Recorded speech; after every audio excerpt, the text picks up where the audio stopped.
So there's a lot of things about architecture that makes it this more demanding sort of field. You have to work with the client or clients, like a whole company, like working for Google. You got to consider a lot of things about like where it's going to be built, what it's going to be used for. Maybe there's certain concerns. Is it a hurricane zone? Is it an earthquake zone, etc. Um,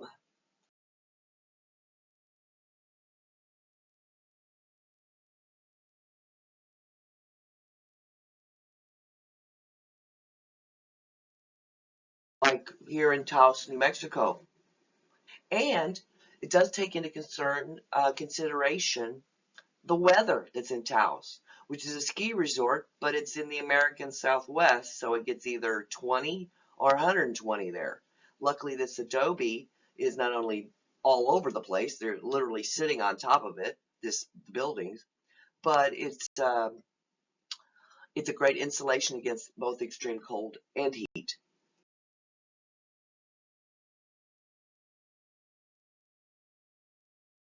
Two forces must remain in equilibrium for a building to remain stable, and that's tension and compression.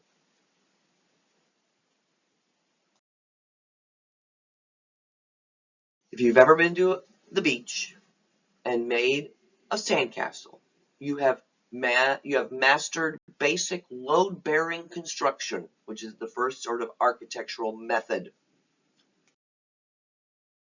Made with that same idea, load-bearing, where the most weight covers the most space at the bottom, and it gets increasingly lighter and less material as you step up. This was used in ancient Egypt. It was used in Iran, Iraq. It's used here in the central Mexico. Very stable.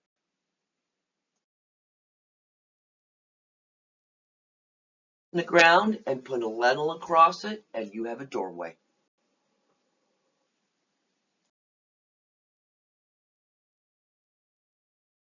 Rental construction in this Greek temple, Athena Nike, which is in the Parthenon, one of the many temples that are part of that temple complex in Athens. And there are three column styles that are Greco-Roman column styles, and they're the Doric, the Ionic, and the Corinthian. You just need to know those terms. You won't need to know anything more fancy than that about it, okay? The Corinthian. One's very simple and plain, that's the Doric. One's a little bit more fancy, it's got the scroll work on the ends, the volutes, that's the Ionic.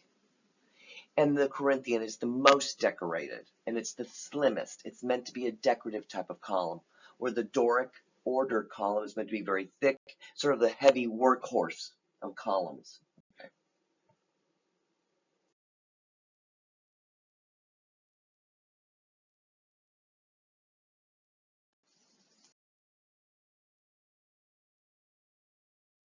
I'm going to curve the corners of a post and lintel system. You get an arch. It's a very stable way to build because it evenly distributes the heavy load above it to the two posts of the ground. If you Roman aqueduct, which is still in use, some of these are still in use today from ancient Rome.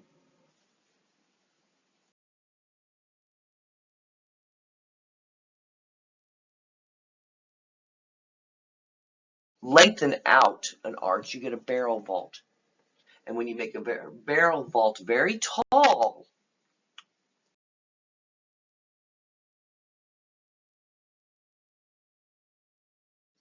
a Gothic cathedral. This is Notre Dame, which was, and hopefully will be again one day, one of the most beautiful places on the earth. Um, to get closer to God you had to get taller. And that's not just in the Roman Catholic churches, but it's also been culturally the truth across the board. I don't care if you were an Aztec or a Mayan. You wanted a higher building to get closer to God. If you were in ancient Mesopotamia, the same thing was true. To get higher was to mean to be closer. And so in the age of faith, when this particular cathedral was built, Europe was all Catholic, of course, except for Muslims, or Jews, Jewish people. They made the walls very tall. Inside it's arched, it's got a barrel vault inside. And they loaded the walls with stained glass, tons of it, because it was meant to be a spiritual, otherworldly experience inside. On the outside edge, you'll see those weird little rib-like things. Those are called flying buttresses. The building was designed with those in mind, because without those supports holding up those walls, it would fall over. On the previous two slides, you'll see an illustration of a flying buttress and the floor plan of a Gothic cathedral. You're going to want to know those terms. The narthex, think of that as the lobby. The nave is the central largest area of the cathedral. The crossing, the heart of the church, that's usually where the altar is. The transepts were extra seating, acolytes, more the monks. That's where that would be what was there. And the apse would have held artwork, and it also would have held any visiting bishops or cardinals, things like that. Around the outer edge is something called an aisle, which allowed pilgrims, and still allows pilgrims today, to tour the church even during service. You make offerings there, financial ones.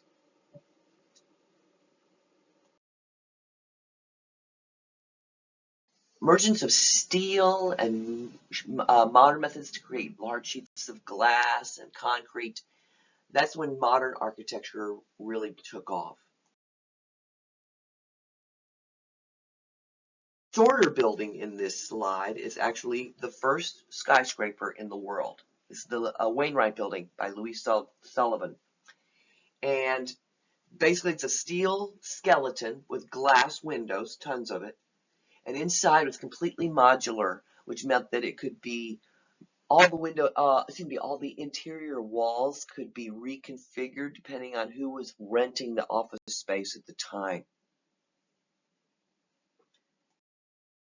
Form follows function. Well, in this case, function means the use or the purpose of the building, and form means how the building looks. So, if how the building looks follows the purpose of the building, that term means literally that the function of the building, the use of the building, must come first. And that if something about the way you've got it designed, the way it looks, gets in the way of that use and that function, you got to get rid of it. It's a very practical way to design things.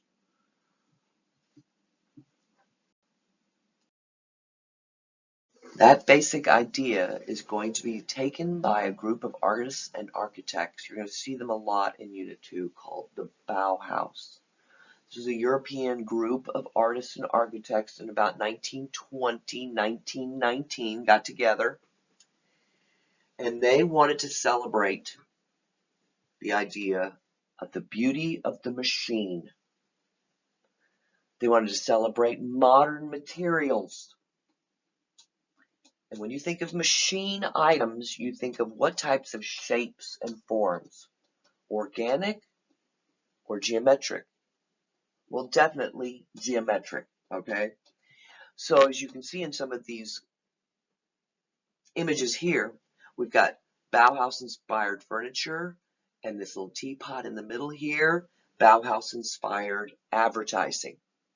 Geometric shapes, geometric forms, very simple color use. All made with modern machine-made materials. This is the true celebration of the modern technology and the modern age. That's what the Bauhaus, that's German for beautiful home, I believe, meant. That's what they were all about. And this will be on your Unit 2 study guide. The Villa Savoy by Le Corbusier. This is a Bauhaus-inspired home. Single-family home made with modern materials.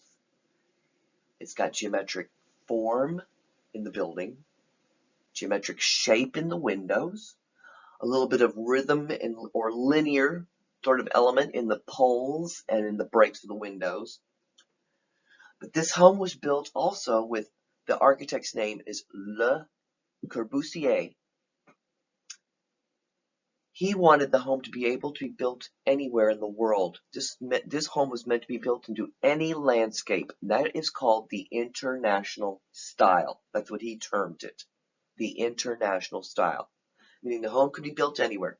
Mass produced, modern materials. Do you see how it's Bauhaus?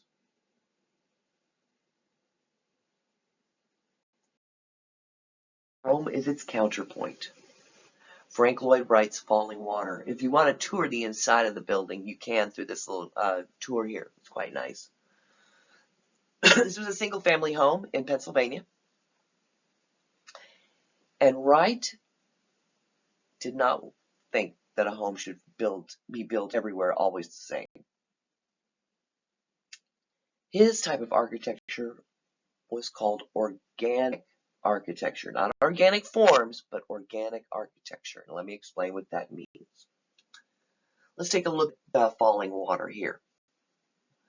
Well, it does have some things in common with the Villa Savoy. There are modern materials here. We do see geometric form definitely in both the sort of the platforms, the horizontal platforms, and in the columns, those big vertical sort of rectangular columns. Those are all geometric forms made with some modern materials.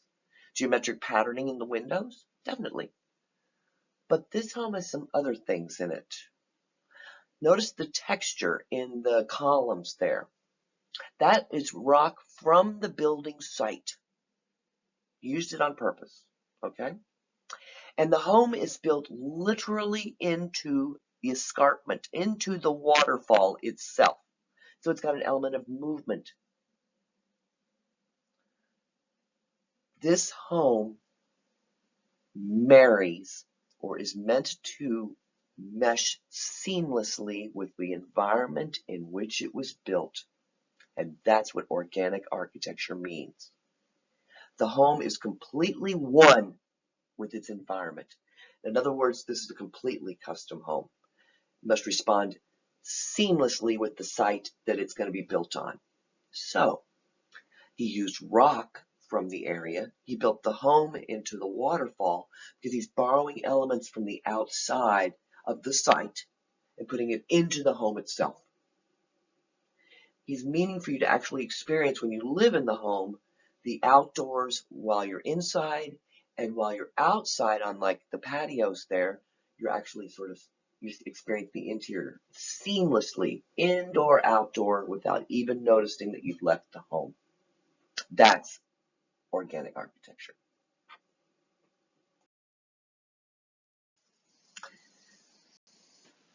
Yeah, Le Corbusier thought of homes as being a machine for living. But believe me, this home is both of these homes are extremely influential.